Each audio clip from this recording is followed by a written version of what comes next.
नमस्कार दोस्तों, स्वागत है आपका साक्षी की आवाज़ चैनल में। आज की कहानी है सब बेटे भी बुरे नहीं होते। मोहन अपनी माँ का इकलौता बेटा है जो फौज में नौकरी करता है।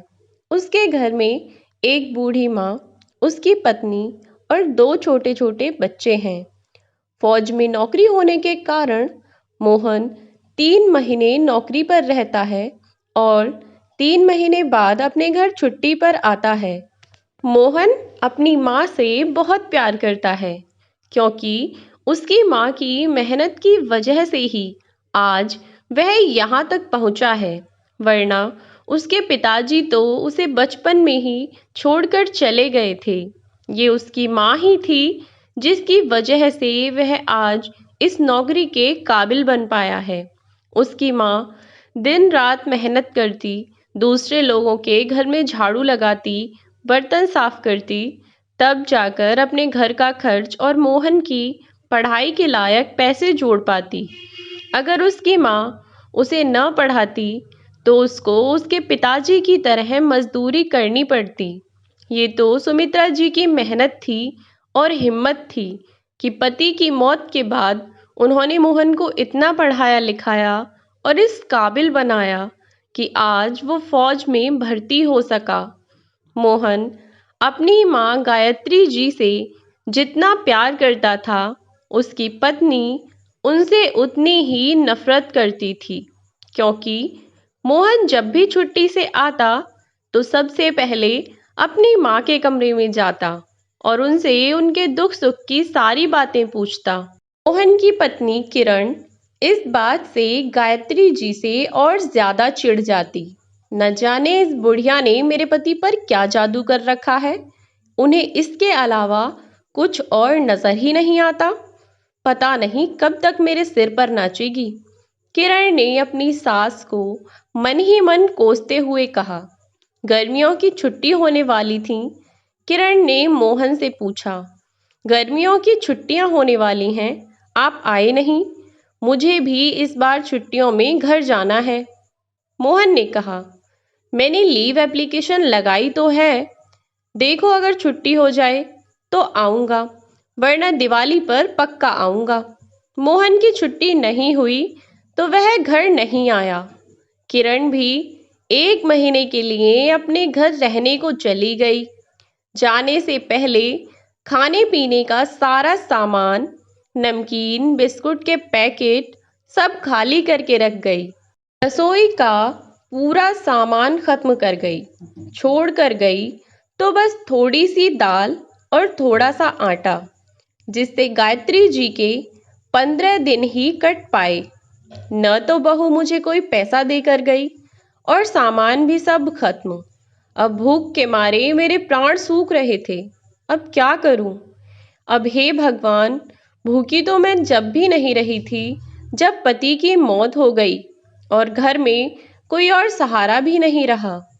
तब भी मैंने दिन रात काम कर दूसरों के घर में झाड़ू पोंछा किया, पर न खुद भूखी रही न अपने बेटे को रहने दिया, और आज अपनी बहू के कारण भूखा रहना पड़ रहा है।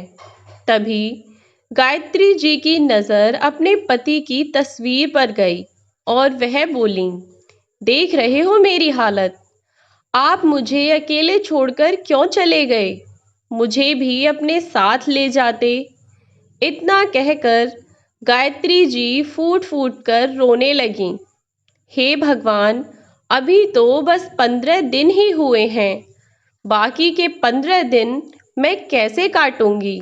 गायत्री जी पहले ही अपनी बहू के अत्याचारों से बहुत दुखी थीं, पर उनका बेटा जब भी उनसे पूछता कि बहू उनकी देखभाल अच्छे से तो करती है ना, तब वह हर बार झूठ बोल देती।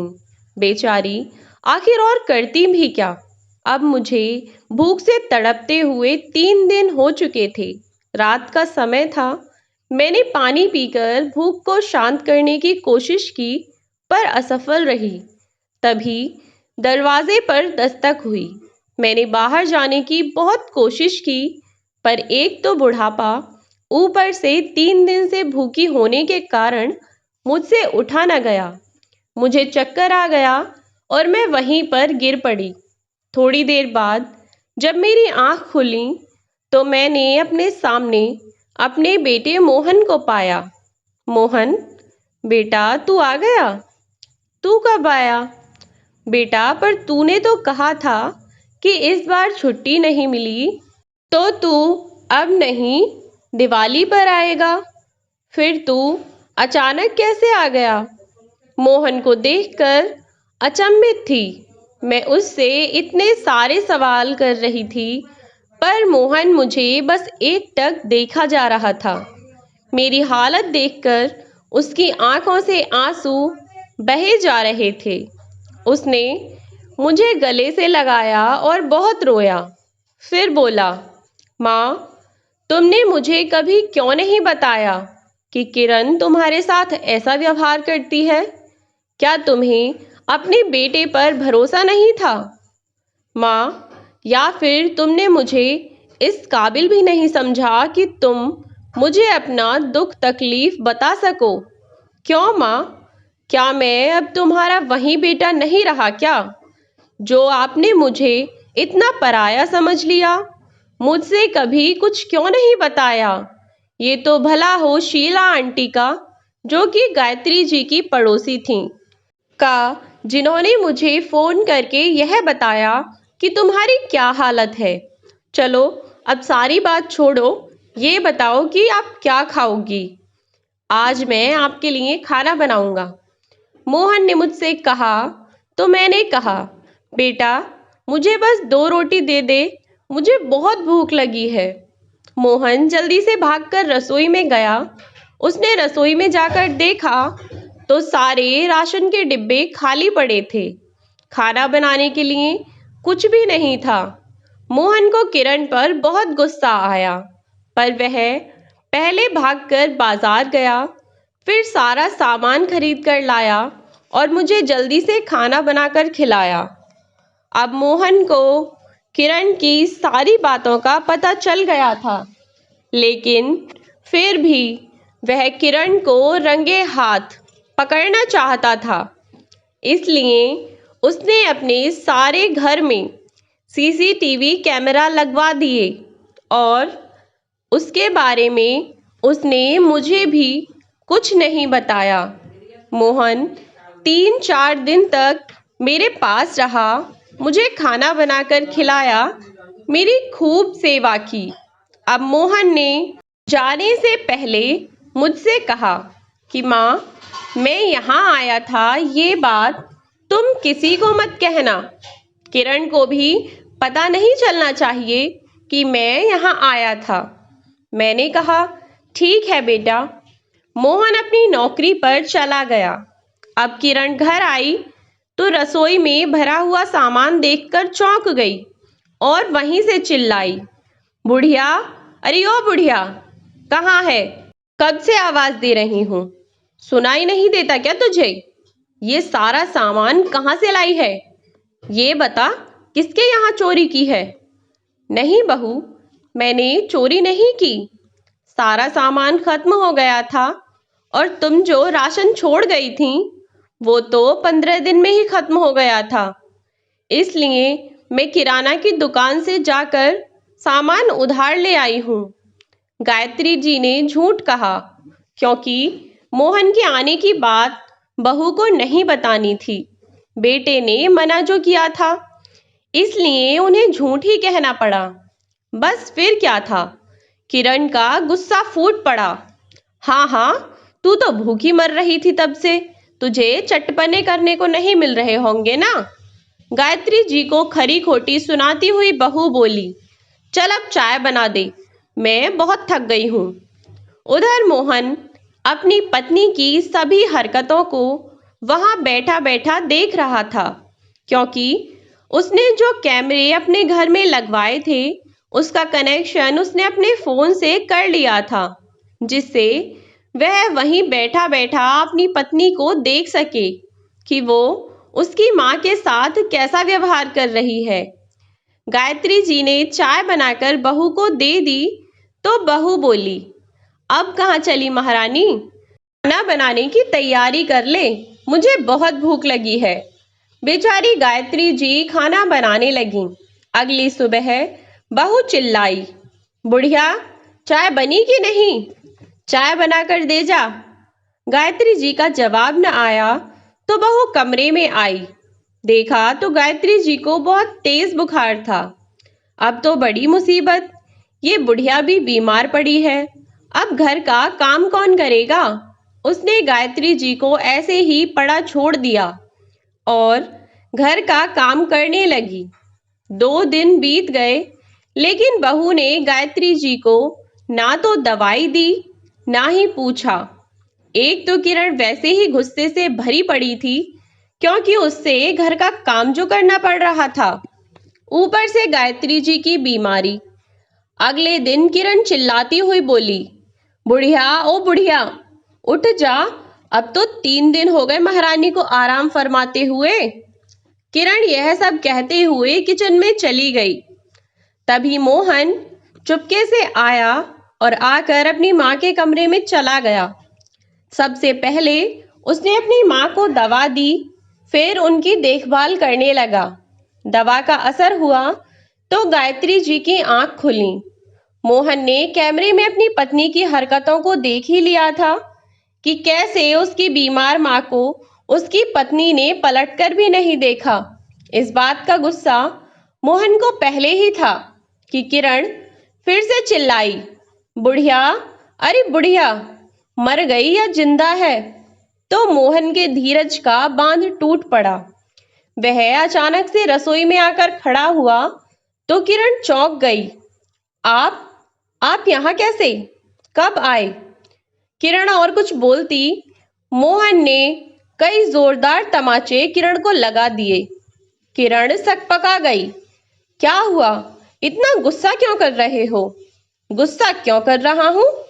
तूने माँ का क्या हाल बना रखा है? माँ जी का हाल? मैंने माँ जी का क्या हाल बना रखा है? आप माँ जी से खुद ही पूछ लो। किरण मोहन को गायत्री जी के कमरे में लाती है और आंख दिखाते हुए कहती है, माँ जी बताइए इन्हें, क्या मैंने आपके साथ कभी कोई गलत व्यवहार किया है? मैं आपकी अच्छे से देखभाल नहीं करती। बेचारी गायत्री जी डर के मारे बोल देती कि बहू अच्छे से ध्यान रखती है मेरा, क्योंकि बेटा तो 3 महीने बाद छुट्टी से आता है, वो भी कुछ दिनों के लिए। बाद में तो उन्हें बहू के साथ ही रहना होता है। इस डर से कि अगर मैंने सच बोला तो बेटे के जाने के बाद ये मेरे साथ क्या करेगी। गायत्री जी ने मोहन को कभी कुछ नहीं बताया। किरण मोहन को अपनी कोई और सफाई देती इससे पहले मोहन ने उसके गाल पर फिर से कई जोरदार तमाचे लगा दिए। अब क्या हुआ? क्यों गुस्सा कर रहे हो? तब मोहन ने जेब से फोन निकाला और सीसीटीवी कैमरा की सारी फुटेज की रिकॉर्डिंग किरण को दिखा दी। अब किरण क्या कहती? उसके पति ने अब उसके पास कोई रास्ता नहीं छोड़ा था। मोहन बोला, हाँ, अब बता, तू मेरी माँ का बहुत अच्छे से ख्याल रखती है? ऐसे रखती है अच्छे से ख्याल? अरे मेरी माँ ने मेरे लिए क्या क्या नहीं सहा, और तूने उन्हीं के साथ ये सब किया। चल बहुत हुआ तेरा ड्रामा, निकल जा मेरे घर से, समझी? और फिर कभी मुझे अपनी शक्ल मत दिखाना। मोहन, मुझसे गलती हो गई, मुझे माफ कर दो। माँ जी, आप ही इन्हें समझाइए ना, मुझसे बहुत बड़ी गलती हो गई। मैं आज के बाद कभी कोई ऐसी गलती नहीं करूंगी। आप मुझे घर से निकाल देंगे तो मैं कहाँ जाऊंगी? बच्चों का क्या होगा? किरण रोती हुई माफी मांगने लगी। तब गायत्री जी ने मोहन से कहा, कोई नहीं बेटा, बहू को माफ कर दे, आगे से कोई गलती नहीं करेगी। गायत्री जी के बहुत कहने पर मोहन किरण को माफ कर देता है और अपनी माँ के साथ आगे से कोई गलत व्यवहार ना करने की चेतावनी देता है। अब तो किरण भी गायत्री जी का अच्छे से ध्यान रखने लगी और उनकी खूब सेवा करती। उनका खाना पीना, कपड़े, दवाई, सब कुछ टाइम से करती। और करती भी क्यों ना, उसे पता जो था कि मोहन ड्यूटी पर बैठा बैठा भी सब कुछ देख रहा है। अब तो किरण सब कुछ डरते डरते करती ताकि उससे कोई गलती न हो जाए और मोहन फिर से उसको कुछ न कहे। तो दोस्तों, ये थी हमारी आज की कहानी। कहानी आपको कैसी लगी कमेंट में ज़रूर बताएं। अच्छी लगी हो तो लाइक और शेयर करना ना भूलें। चैनल को सब्सक्राइब याद से कर दें ताकि न्यू वीडियोस की नोटिफिकेशन आपको मिलती रहे। मिलते हैं नई वीडियो में एक नई कहानी के साथ।